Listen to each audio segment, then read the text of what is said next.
أعوذ بالله من الشيطان الرجيم بسم الله الرحمن الرحيم الحمد لله وكفى والصلاة والسلام على نبي المصطفى صلى الله على سيدنا محمد وعلى آله وصحبه أجمعين وبعد. First of all, فالسلام عليكم ورحمة الله وبركاته. I will discuss my term paper or presented to our beloved Professor Dr. Ali Panda. My title is Polygamy in Islam, Challenges and Development in Muslim Contemporary Society. First, polygamy in Islam. Polygamy in Islam refers to the practice where a man can have more than one wife. Islam permits a man to marry up to 4 wives, but this is conditional upon certain criteria and responsibilities. Have a condition for polygamy in Islam. First, justice and fair treatment. Second, financial capacity. Third, permission from the first wife. Justice and fair treatment. A man is required to treat all wives equally in terms of financial support, emotional care, and time. If he cannot ensure fairness, then he is instructed to marry only one. The Quran emphasizes this principle in Surah An-Nisa, stating that it is difficult to maintain absolute justice, and if a man first he cannot treat his wives equally, he should marry only one. Second is financial capacity. A man must be able to support multiple wives. Financially, this includes providing them with adequate housing, clothing, and sustenance. Third, permission from the first wife. In practice, while Islam does not require permission from the first wife, many Islamic tradition and culture encourage mutual consent, and some countries require it as part of local law. The Quran permits polygamy in Surah An-Nisa, which states, "Then marry those that please you of other women, 2 or 3 or 4. But if you fear that you will not be just, then marry only one." Have a reason for polygamy. Reason for polygamy. First, social and economic reasons. Second, protection of women's rights. And have limits and restriction. A man can have maximum of 4 wives at one time, but must fulfill the requirement of equal treatment and financial responsibility.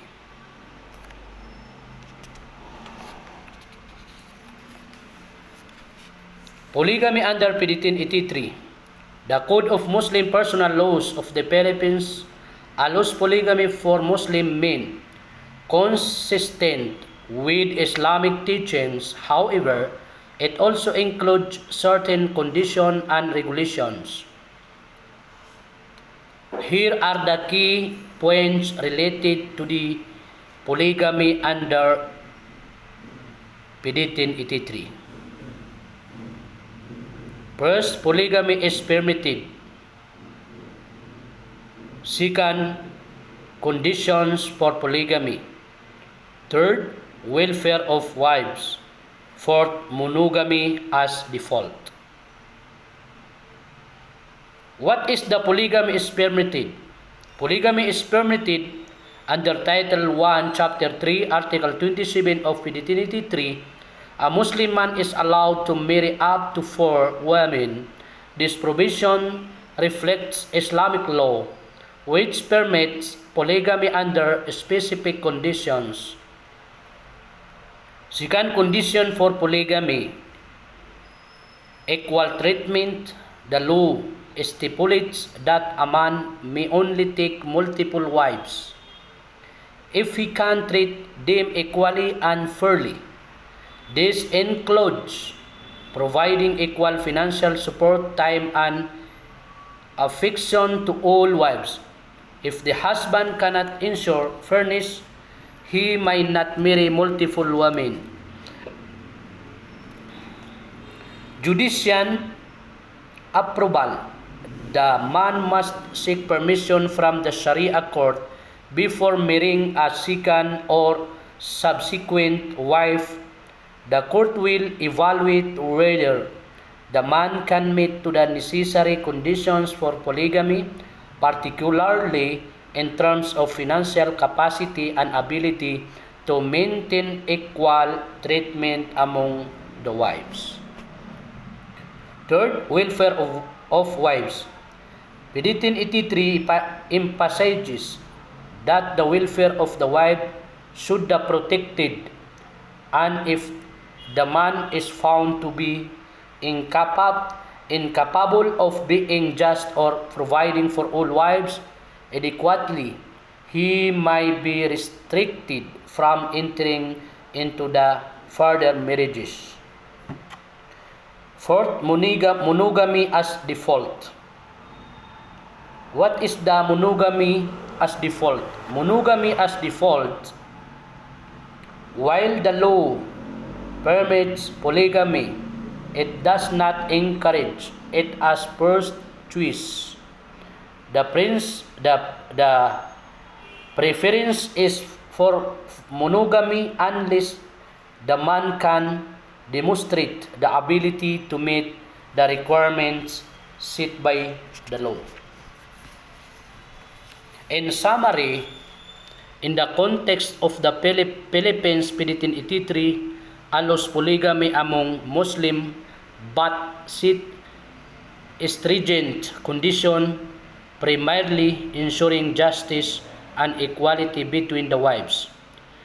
It also requires Sharia court approval to ensure that the man is capable of fulfilling these obligations. If these conditions are not met, polygamy is not allowed. This law aligns with the broader principle of Islamic law, which permits polygamy under specific circumstances but emphasizes fairness and responsibility toward all wives.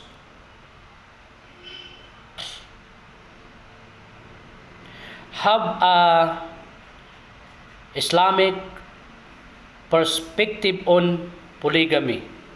What is the Islamic perspective on the polygamy? Polygamy in Islam is rooted in the Quran, especially in Surah An-Nisa, which allows men to marry up to 4 women provided they are just and fair in their treatment of each wife. The verse states, Allah Almighty said, "Then marry those that please you of other women, 2 or 3 or 4, but if you fear that you will not be just, then marry only one." This allowance is contextualized within the historical background of early Islamic society, where polygamy was practiced for various reasons, such as the protection of widows and dealing with multiple wives, and failure to maintain fairness results in the prohibition of polygamy. The Hadith, which is collection of saying and action of Prophet Muhammad sallallahu alaihi wasallam, provides further guidance on the issue. The prophets on marriages, several of which were polygamous, set a precedent for the practice. However, the prophets' emphasis on kindness, respect, and fairness toward wives has influenced the way Islamic scholars interpret polygamy in modern times. Historical context and development of polygamy in Islam. Polygamy was common practice in many pre-Islamic societies, including in the Arabian Peninsula, where it was not regulated. Islam brought reform to this practice, imposing certain restrictions and conditions. The Quran allowed men to marry multiple women but made it clear that justice between wives was a requirement, and if justice could not be achieved, polygamy was to be avoided.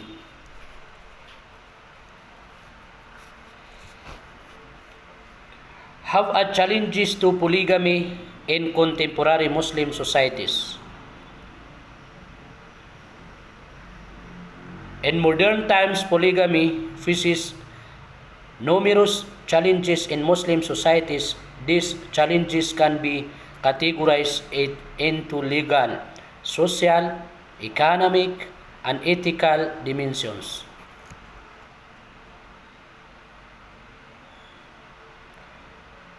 First of challenges to polygamy in contemporary Muslim societies, legal challenges. Second, social challenges.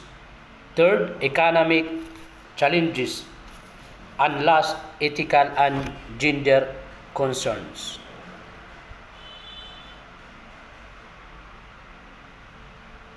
What is the legal challenges? Legal challenges in many contemporary Muslim majority countries.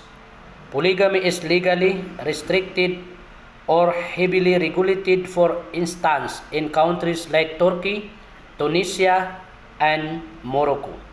Polygamy is either outright banned or requires special judicial approval. The justification for such bans is often rooted in the desire for gender equality and the protection of women's rights. Second, social challenges. Polygamy has often been seen as a controversial practice, especially in societies that have moved toward modernity and secularism.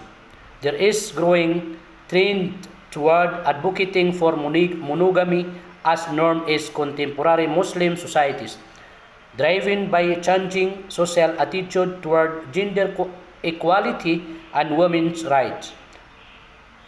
The perception of polygamy as tool of male dominance often creates tensions within communities and families. Third, economic challenges. One of challenges to polygamy in contemporary Muslim societies is economic challenges. The economic burden of maintaining multiple households is significant concern for men who wish to practice polygamy.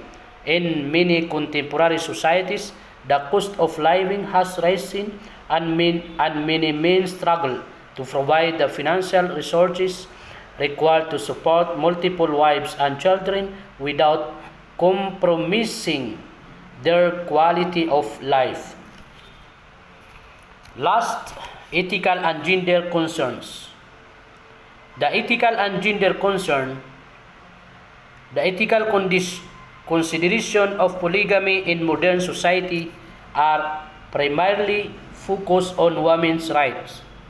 While Islam allows polygamy under the condition of justice, critics argue the real-world implementation often falls short of these expectations, leading to unequal treatment, emotional neglect, and social stigma. There are also concerns about the physiological impact on children and the wives involved.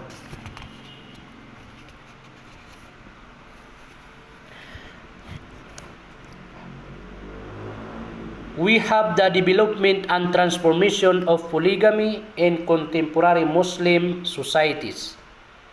As Muslim societies evolve, the practice of polygamy is undergoing significant transformation, legal reforms, such as the introduction of marriage contracts and the requirements for judicial oversight aim to ensure that the practice is fair and just.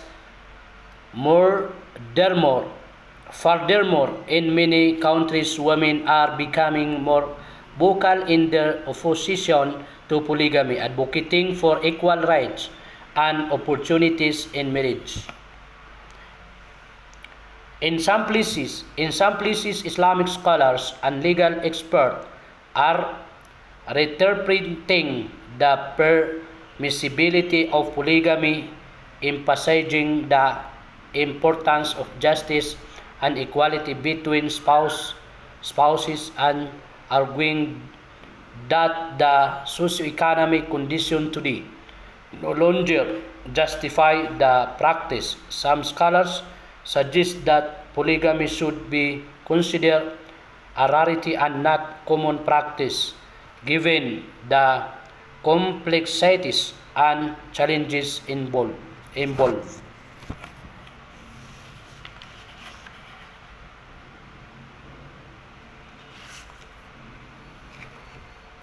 We have a development of polygamy in the modern era. First, reform in Islamic jurisprudence. Second, challenges in social attitude. Third, legal development and social welfare.